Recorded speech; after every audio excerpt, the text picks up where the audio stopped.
I have put my hand on every one of these burners, some of them multiple times. And so what does that say about you, really?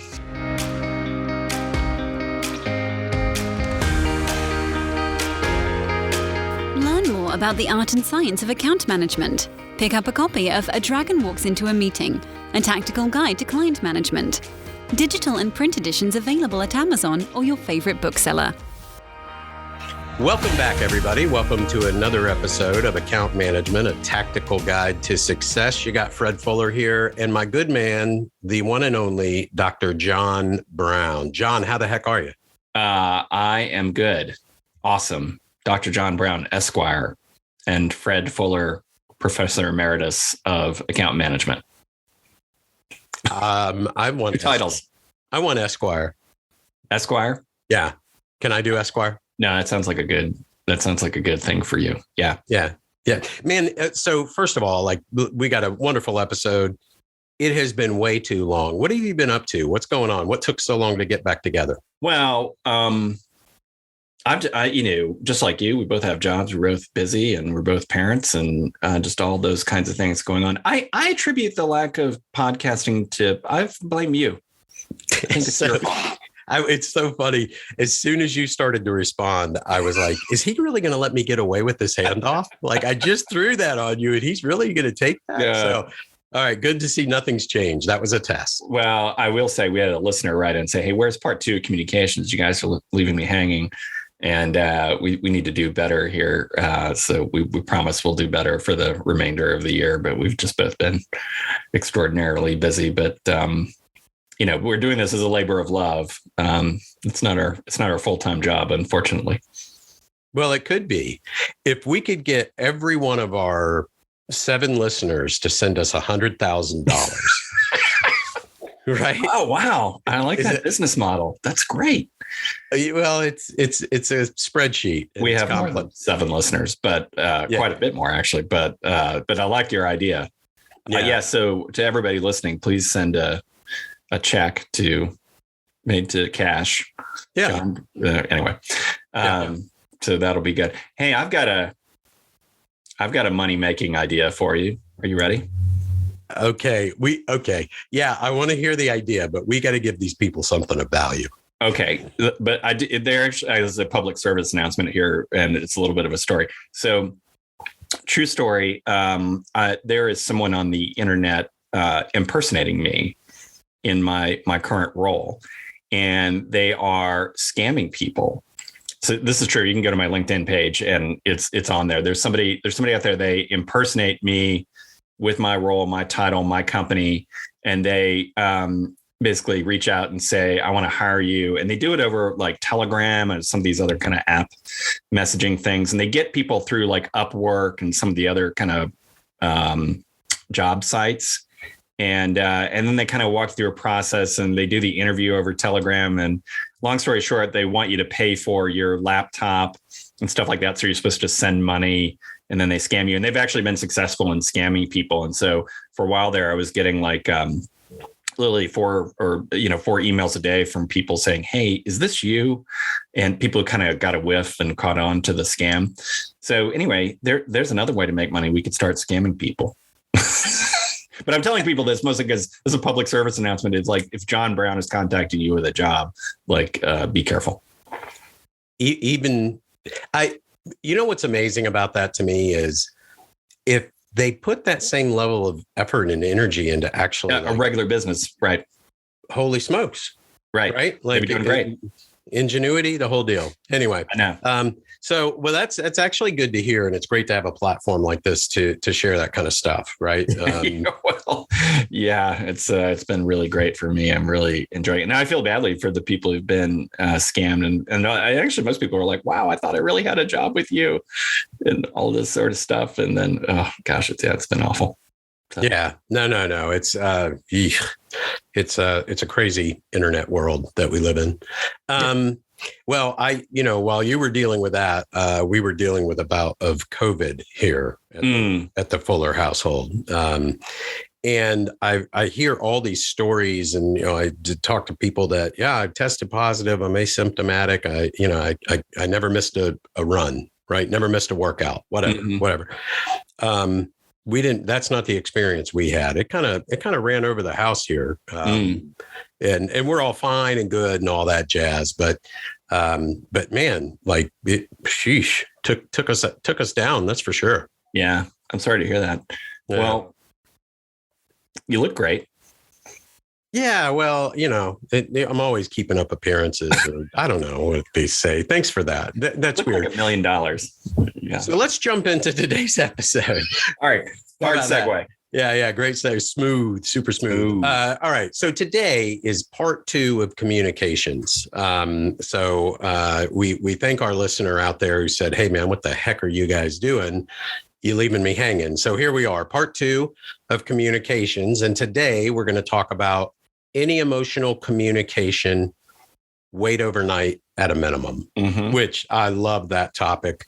Number 2, we're going to talk about know your audience. Know your audience, read the room. This is one of my favorites. Number 3, if all else fails, just listen. And then the last one is kind of hodgepodge of other tactics, but little, bits and pieces and nooks and cranny that can really be helpful and impactful when it comes to kind of communication and your strategy. So, John, why don't we jump in here? Any emotional communication, wait overnight at a minimum. Walk us through that. Yeah. So this is, part and parcel of some of the things we talked about last time. So last time we went over 5 different things about, things like being positive and noting that email is a low context medium. Well, if you get an email from somebody that's emotional, or you need to send one that has an emotional content, particularly some of the things we've talked about in previous podcasts, like anything that implies that somebody's not doing their job is always like a nice hot button to press. That's always a really hot one. And really the more common case is, as an account manager, you're receiving an email from a client that's full of flames. Like, don't just, I've literally run over to people's, I'll get that copied on that email. I've run over people's desks while they're typing out their reply 5 minutes after they've received that email. And I'm like, whoa. Let's cool off. Let's think a little bit, and honestly, the reply should probably be, many times should be something along the lines of, "Hey, why don't we pull up and have a meeting and talk?" Right. But regardless, the number one point around this is always quickly go to a higher level of communication, which is generally, some sort of phone call or Zoom call or, whatever it is you're gonna do. In particular, if you're initiating the emotional email that's like a relationship withdrawal, you probably want to have a phone call first or some higher order communication before you send that emotional email, right? So get the emotion out, not in an email. Right. That's the other piece of this around kind of emotional communications. And then the third thing around emotional communications is, if you do get into a flame war with your client, like going back and forth, if you have more than 2 reply alls, that's definitely time to pull up for a meeting or a phone call, right? Or if you see somebody else doing it, what generally the case is, as account manager, you kind of maybe know this rule already. Maybe they emailed your technology team or your operations team directly and said, blah, blah, blah. And that person doesn't know this rule. And they replied back, "Hey," and defending themselves and all that. And you're starting to see that the email chain spiral up. You see more than 2 of those, cut it off. Let's pull up and communicate directly. Yeah. Look, the wait overnight, just as a general notion, wait overnight. That's go get a cup of coffee, right? That's what somebody said to me one time. When you get that email, like, just get up and go get a cup of coffee and distract yourself start with a 5-minute distraction, but go for a 24-hour, right? Whatever it is that can wait and make sense in the moment and all that good stuff. But I love that. I use that more often than I'd like to admit. Right. Yeah. And overnight is a great one. Like, write the email and park it. Just park it. That's also great. Yeah. Right. Go ahead and write the email, reply. There's one minor exception to this, which should be anything that's like safety, privacy, security, those kinds of incidents. Those need to be responded to, ASAP. But that's the minor exception. That's like the 1% case. Here we're talking about like the day-to-day, of normal operating business. Yeah. And I think what always comes to mind as well here is if it's emotional, the thing that you have to make sure that you are focused on, you have to make sure that you're focused on two things when it becomes emotional. You have to make sure that you're focused on what was the other person's real intent. Mm-hmm. Right? Because all too often you think they were trying to achieve something that you didn't like. And the reality is you really both want the same objective. You're just not aligned on what that is or how to go about achieving it. Right. Mm-hmm. But the intention is rarely sort of nefarious or insidious or any of that. Right. And then the second thing that I think about is what do you want the outcome to be? What do you want the outcome to be for the benefit of the partnership, for the benefit of both organizations, not for the benefit of your ego, right? Like your ego says, send them a reply and tell them they're wrong and go beat them up and let's go square off in the parking lot. Yeah, they just called your baby ugly. That's right. That's right. But what you really want is you want them to be comfortable with the solution that you put in front of them and blah, blah, blah. Like, right? Right. And, we've talked about this many times before. Your point is a really good one around what is their intent. Well, a lot of times their intent is less nefarious than what is being represented in the email. Could be that their boss just came in and kicked their butt about the issue. So they're going to go kick a butt. And so it's just trickling down to you. So anyway, you need to think through all these things, all these possibilities before you start getting hands on keyboard and replying. And, we say wait overnight, but there's situations where maybe you can't really necessarily wait overnight. But your point is a good one. God, at least wait 5 minutes, right? Take an hour, take some amount of time, like whatever is appropriate where you're cool headed. Maybe you go talk to some other people in the business like, hey, I just got this email. It's kind of nasty. I'm thinking of replying this way. Check in with your boss. Ask them that question. Check in with a peer, right? Go have those conversations and get a little brain power behind it before you just reply right away with your first instinct. Yeah. And to your point, if there's some sensitivity about the reply, like sometimes when I see that the other side of the equation, right? When I see that our partners are unhappy, I will try to answer quickly to let them know they have my attention. Yeah. And that I'm engaged and I'm interested in solving this problem.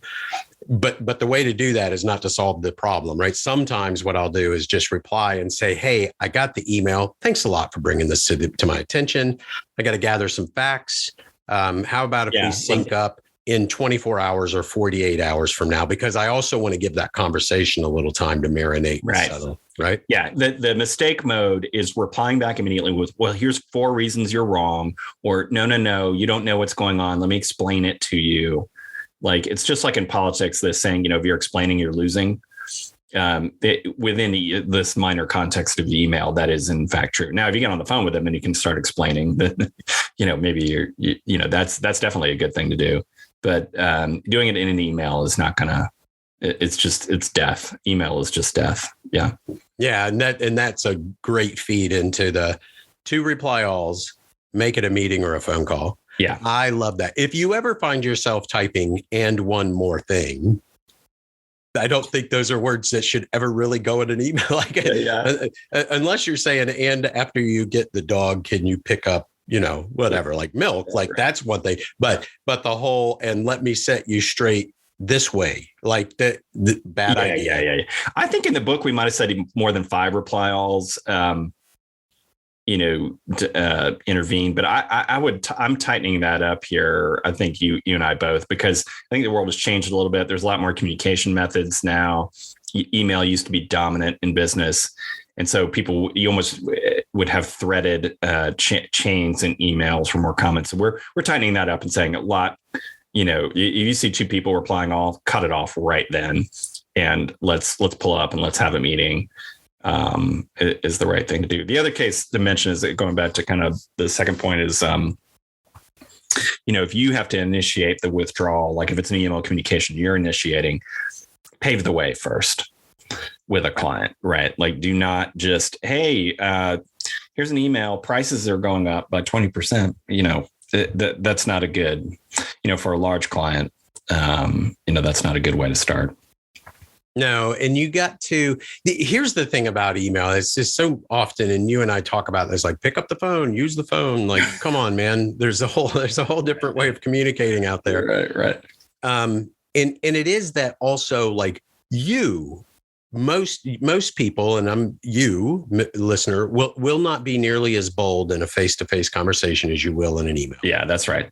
Right. It's not even phone email. It's more like I am treating you like a human. Like if we had brain interfaces with each other, we could do this easily, but that's not how it works. Right. Right. Yeah, exactly. And it's the same for them, right? They're not going to be there. Everybody's just going to be so much more respectful. And I think really focused on that. And when you become respectful of everybody else's emotions, it really does hone in that focus on what are we trying to solve for here? Which, by the way, is a great way to sort of start that conversation when you do get on the phone with them. Hey, let's talk a little bit about what are we trying to achieve collectively, right? Obviously, that can be a bad question if it's blunt and obvious and all those things, but it sort of sets the stage for let's collaborate and figure out where we want to go. But right? Yeah. I think the tell on this is always like if you have a thought as account manager, like, hey, maybe should I call the client about this? Then I would say the majority of the time, not always, but the majority of the time, then yes, that means just even having the thought means you should call them. I've seen account managers talk themselves out of higher orders of communication so that they can take it easy on themselves and just have an email. And I'm like, no, just call them and talk to them. Yeah. And I love what you said a moment ago too, John, which was as the account manager, not only are these things that you need to be respectful of and observe in your personal communication with a client, but you have to manage your team in accordance with these rules, right? Yeah.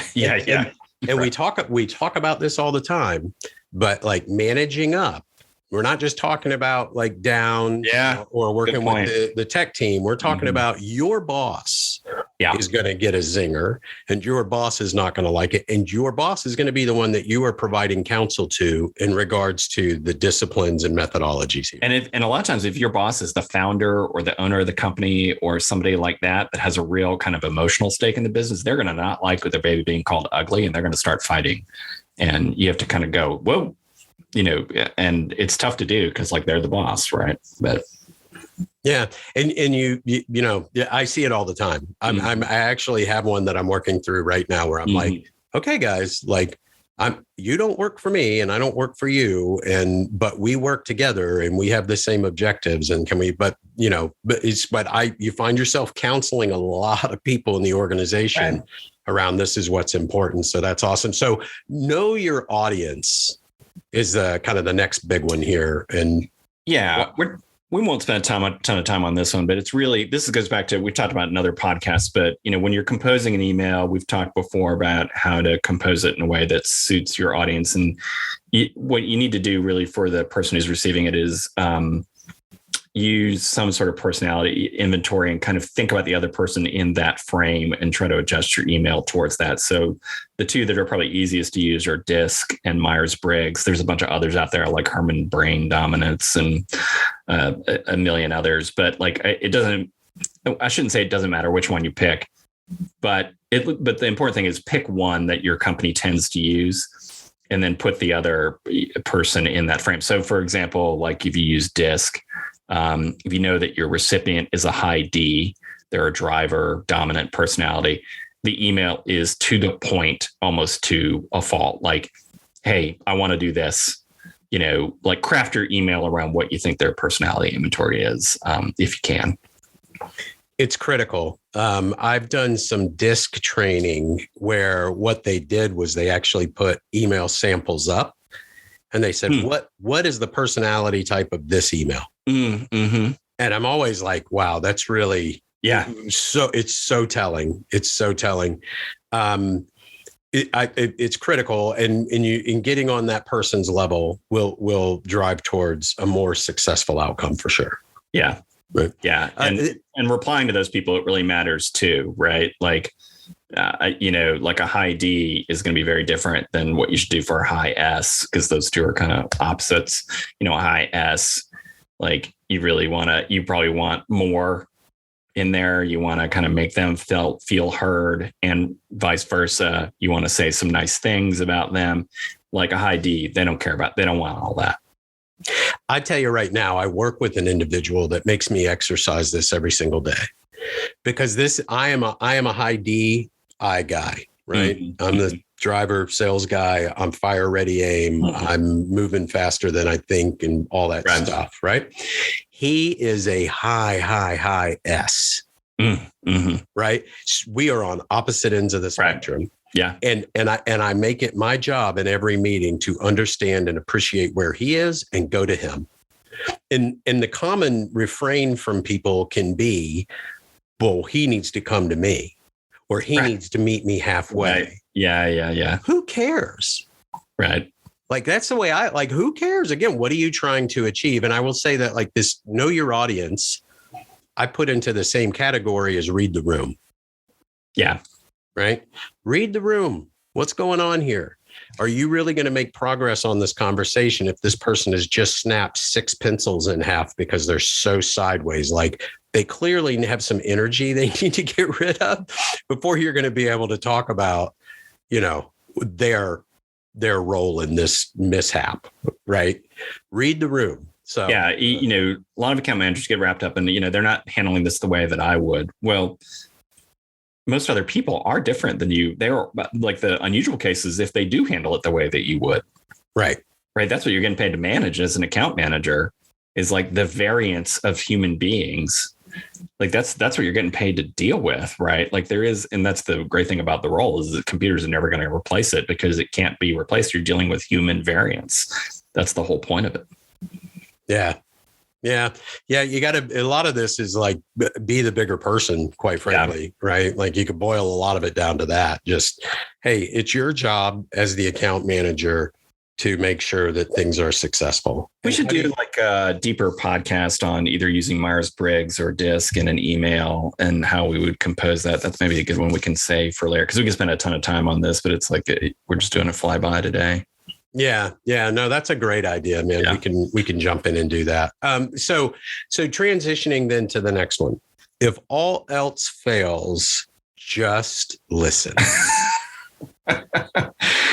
This is a good general communication technique. Like you're in a meeting and you get, your pants pulled down by a client. Sometimes I don't know if that's a good analogy. Anyway, it's out there now. It is. It's too late. Sometimes you're just better off not explaining anymore. And you just sometimes if somebody is really over the top or they're really upset, just listening. Sometimes even if they're being positive and complimentary, just listening is really important. But the main thing is realize when you're falling in the trap of your own expertise. And so this is one that like people don't use enough, where it's just like, sometimes if somebody else is just on a rant, you just need to sit back and kind of let it happen. And so the point being that sometimes the best communication is really just listening. And that feels the opposite of everything we've been saying here, but it's not. And I would challenge our listeners to do as an experiment. Next time you go meet with your client, do nothing but listen. Don't try to sell anything. Don't try to do anything, and just sit there and like get them to talk, ask them questions, and just see what comes out of it. And I bet an opportunity is going to pop out of that. I almost guarantee an opportunity will pop out of that. The other thing that I find, the beauty of being older is I have a much greater level of self-awareness. Yes. But it also comes with a different level of apathy. So you know who you are, but you care a lot less about defending like who you are, being different or whatever, right? I love to talk, and I will commandeer a meeting in a nanosecond if anybody allows any silence to creep in there. It is who I am. Right. And I apologize for it, but it's probably not going to change at this point. Right. I will tell you that if you go and do the listening meeting as an experiment, and that's the frame that you have to have on it, I'm going to go into this meeting and say nothing other than hello and goodbye, right? Unless I'm asked any direct question, whatever. You will find how hard that is. It's so hard. It's so hard for me too. Yeah. Oh my God. I'm not good at it either. This is advice that I give myself literally a lot of times, like, be better at this, please. Yeah. No, it's and I go into meetings and I'll look at who's in the meeting, and I know what we're in there to talk about, whether it's problematic or not, whether it's a recurring meeting or whatever the meeting is. And I will identify the people in that meeting that I need to make sure I give space to. Mm-hmm. Right. I know Steve's got a big update. And last time I kind of took his thunder and, Jenny over and so call them out and let them do their thing and stay out of the way. Like that's just a good discipline in general, but definitely in any kind of an emotional communication or situation like we're talking about here. Listening meeting. I beg everybody to do it. Yeah, it's a great tool. And I'm like you. I'm not great at this. I'm a high I on that DISC personality profile, like a mega I. And so I have to really, I always need to do better here. And the other thing is like for both you and I, and really all of our listeners, like you're gonna have expertise in something. When somebody starts talking about that thing, like to just listen and not go in there and start trying to do stuff, really, really hard to do. It is, which is all the more reason to do it. You could even tell a counterpart like, hey, in this week's meeting, blah, blah, blah. This is what I'm going to do. And it's not a game. It's not making fun of the meeting or the purpose or any of that stuff. It is like, have somebody check your behavior to see if you actually achieved it. It's a wonderful, wonderful exercise in regards to like who you really, really are. The other thing I will say about it is once you get accustomed to doing it a little bit more and a little bit more, it's wonderful because it really takes the pressure off. Like you go into every meeting feeling responsible for the outcome, even if it's not your meeting. When you start doing this, you kind of get out of the way a little bit and it really, others can shine and you see weakness and all that stuff. Great. Yeah, no question about it. And we've talked a lot about this before, but it's just a great communication tactic. Just have it in your tool bag. Like, if you're out of something to do, just start doing this and you'll be fine. And just ask questions, right? And you don't even have to have a good question asking. You say, can you just tell me more about that? Or can you expand on that? Just keep going. I want to hear more. Like you don't have to be, be smart about it, right? Like you can get other people to help you with this. And it's a great communication tool. Brilliant strategy. So jumping into the next category here, which is it's a potpourri, right? It's a grab bag of 4 things. Boom. Other tactics. What are they, John? Answer yes, no questions directly. Thank them for their business. Make a commitment and no jump balls. It's your favorite. No jump. We've talked about this before, but so the first one, actually answering yes, no questions directly is kind of right along the lines around that know your audience. And this is one I always kind of coach people on. If an executive asks you a question, what you need to realize is a lot of times you're going to answer the question in your frame down in the details, and you're going to start on a really long answer. And the executive is trying to just get a general sense of what the answer to the question is. And so you're being overly specific. So, does your product have features X, Y, and Z? And I see this all the time where account managers will start with a micro detail within Z. Well, okay. Well, the thing about part Z is blah, blah, blah, blah, blah. Well, and then by the time you get through all that and you circle back around to actually answering their question, like the executive's like, well, can you just tell me, like they're frustrated. Like, can you just tell me what I want to know? This actually happens to me a lot where I ask kind of a high level question and people pick one little part of it and get down on a detail on that. And it's like, what I would have liked would have been an answer that says, X and Y generally, yes. Z has some problems. I'll talk about that in a second, but X and Y, I think we're generally pretty good. Z, the answer is mostly yes, sometimes no. Here, let me expand on that a little bit. Like answer the question to start versus waiting till give the whole story and then answer the question at the end. Bluff. Bottom line up front. Right. I mean, that's what this is. And absolutely, I jokingly will tell people, and sometimes it's actually true, but I tell people, executives really aren't that smart. Right. Truer words never said. But it really, the real translation is executives are busy and they don't have time to sift through a lot of detail. And some of them aren't that smart. But They don't, right? And so when I ask you a question, to your point, yes, no. And now let me give you some context. Don't give the context, and then at the last thing is yes, so sort of, kind of, maybe, but You're starting with the context. Don't do that instead of answering the question. Like, let me give you all the context first, and then I'll answer your question. No, answer the question, then give the context. So, like, be relatively direct. Yeah, you hit the nail on the head. It's frustrating as an executive because it's like and this is really rude, but I've interrupted people. Like, okay, can you just like answer my question first so that I can frame what you're about to tell me? Yeah, right. Like let me walk you through the whole thing, and then I'll tell you how much it costs. Okay, well, can you just tell me how much it costs right now, and then I'm happy to listen to all your details. I promise you, I won't be offended. And here is the default. Here is what people will do time and time and time and time again. Are we live in production? When the answer is yes, you will always start that all bold caps. Yes, we are. We went live on Friday. When the answer is no, if the expectation is yes, and the answer is no, people fail to put the no up front because they want to leave the bad news. Right. They want to. And all you are doing is making it worse. I would rather just get the no. Then I can go and look at all the context and figure out what we can do to get it on track, yada, yada, yada, yada. Right.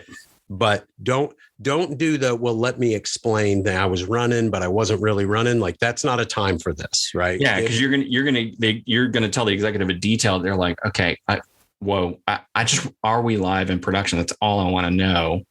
Like, and maybe I'm not even going to be mad if you tell me no. You don't. Maybe I will be mad, but you like where I definitely would be mad. It's like I have to go on a journey with you before we get to answering my question. Right. Yeah, and for the record, and I'm begging anybody that listens to this, if you understand my reference of I was running, but I wasn't really running, please email us.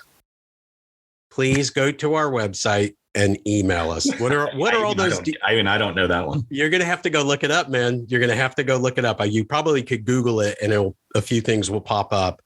It's generational. It makes me an old man. But anyway, so let's have some fun with that. Somebody come and check it out and share, remind me what you come up with there. You got it, John. I think you got it. You got it. All right. But and if you haven't listened to that bit, holy smokes, it's completely cheeky and off the grid and not something I would not safe for work. Endorse. Not safe for work, all that stuff. Yeah, all right. So I apologize if you look it up and it offends you, but you're going to get us in trouble. I'm not going to get us in trouble. Actually, people like, wait, apologize, offend, not safe for work. I'm in. Thank you. It's called marketing, John. Marketing. All right. One of the other things here is to make a commitment. Oh, we're skipping one. Thank them for their business. This is a small one. Just the end of an email, any kind of communication, you're wrapping something up. It never hurts to just say to a client, hey, by the way, I just want to thank you for your business. Really appreciate it. It's just a nice touch. I always do it whenever we sign a contract. Like, again, thank you for your business. It's just lots of other situations. You can do it randomly, right? It's a nice communication technique. Small one, but next one, is make a commitment. Again, wrapping up a communication, make a micro commitment.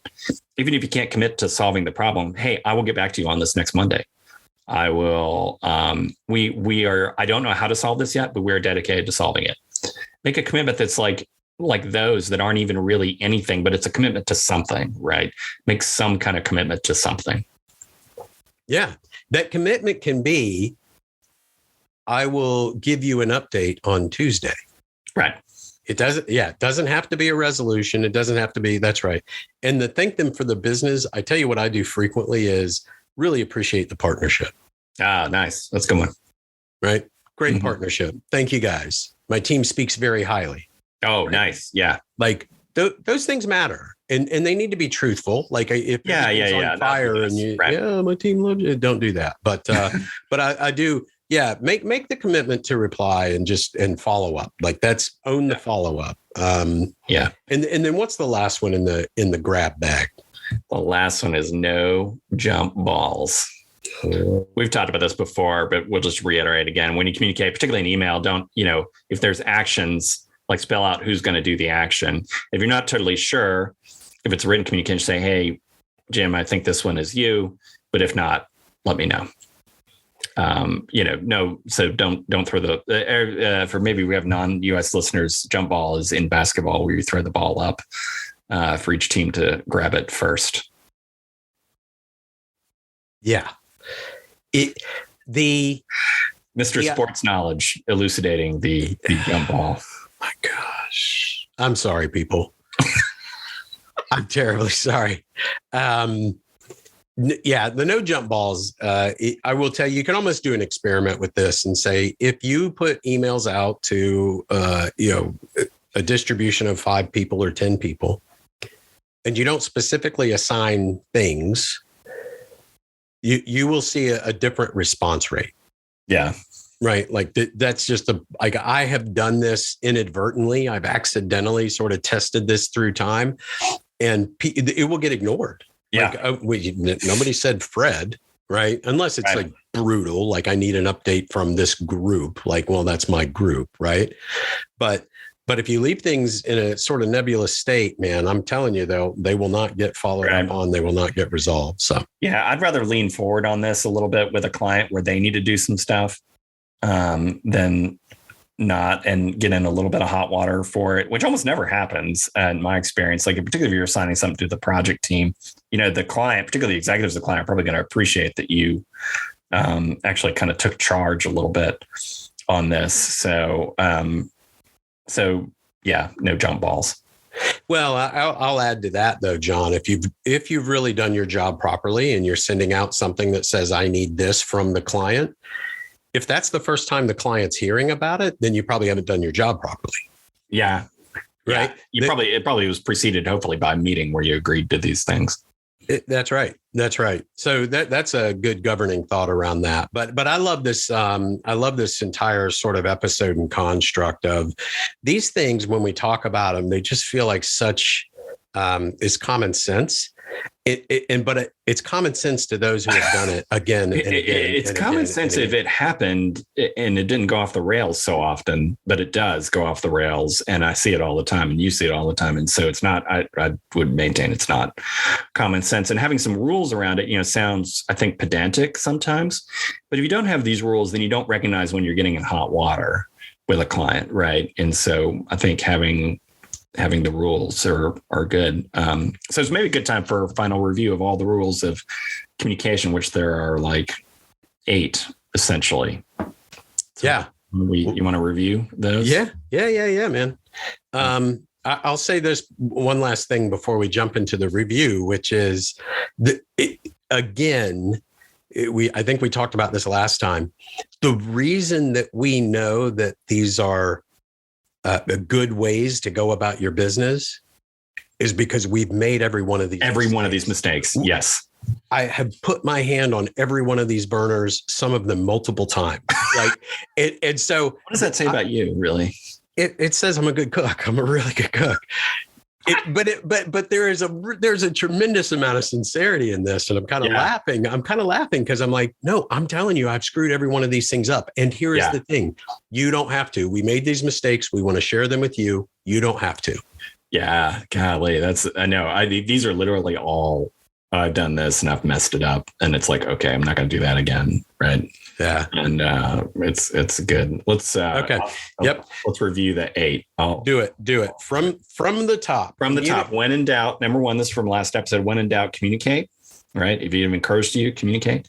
Yep. Number 2, email is a low context form of communication. Hopefully we've hammered that home like a million times. Be positive. Number 3, in your communications. Number 4, assume the communication will be forwarded if it's an email or something like that. Assume other people are going to see it. Number 5, leverage technology to fix grammar and usage. Like, it does matter. Your writing does matter a little bit if it's written. So there's lots of tools around that. We talked about some of those.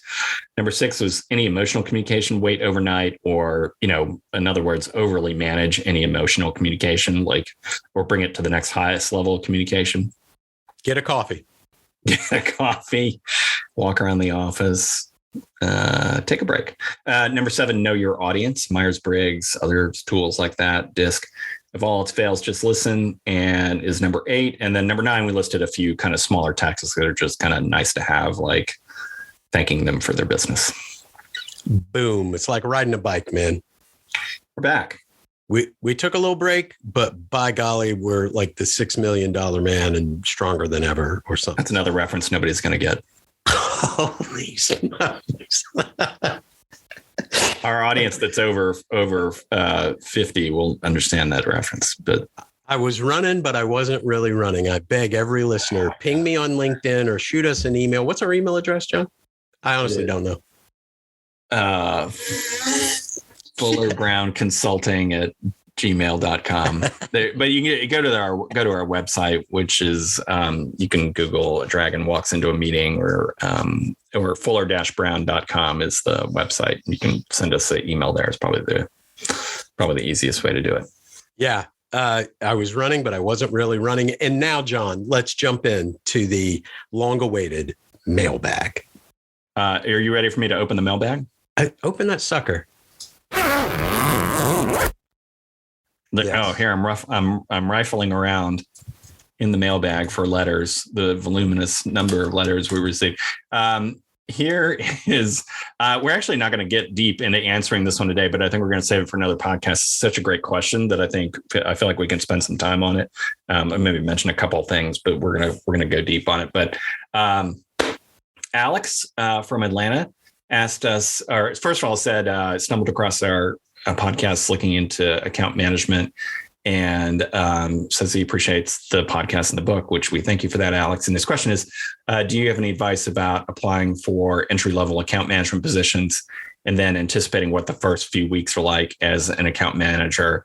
Yes, I think we have a lot of notions around that. We think it's worth probably a full podcast. So I think it might be one we do next time, because we're coming pretty close to the end of like all the topics from the book, I think. So we'll probably start to segue into some other things. But I think that's a really juicy topic. There is a way to kind of, I think, interview well for an account management position. And for sure, like the first few weeks of being an account manager, kind of goes back to the listening point. It needs to be about a lot of listening and learning. So we'll talk about how to do like an entry plan as an account manager, an entry plan that would impress your boss as a new account manager. I think that's all worth a full podcast. Yeah, absolutely. I mean, I could start with, I instantly started to think, one of the things that I've always been quick to do is sort of discount how special things are. Like out in the corporate world, people, do you have experience doing this? Like, no, but I'm an intelligent guy and I can figure it out, right? CEOs all the time go from one industry to the next, but you're going to tell me an analyst can't, blah, blah, blah, blah, blah. Right. I will say about account management, one of the things you'll hear is people talk about like enterprise account management versus other types of account management. And I early on in my career thought there's nothing all that special about it. And the reality is like, there's a whole host of complexity that comes with it. Right. And so the discipline that you choose to pursue, like, it's never too early to start becoming a master of that discipline. Yeah. Right. All that good stuff. So, and then quickly jump into, wait, this is a much bigger, broader conversation. And I think we should come back and dedicate a podcast to, okay, how do you do this? Yeah. How do you get the job and what do you do with it? And what are maybe some different types of account manager, like some of the typologies, because there are a lot of flavors here that we don't always get into. And I think we could talk about that. Anyway, super great question. So Alex, we're going to save that one for next time, but thank you for the nice email. And for other listeners, please send us email. Any questions that you have, go to our website and you can launch your question there. Cool. Yeah. Give us a question. We love questions. Good at questions. I think that's all we got for today. Right, brother?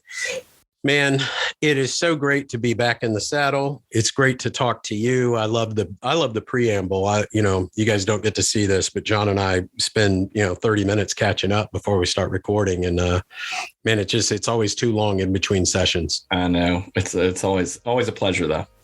Oh, always.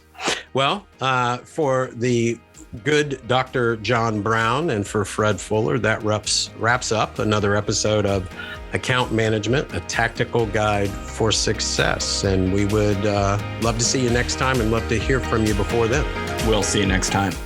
Fred and John would like to hear from you. Go to brown-fuller.com with comments and questions, and rate us on your favorite podcast platform.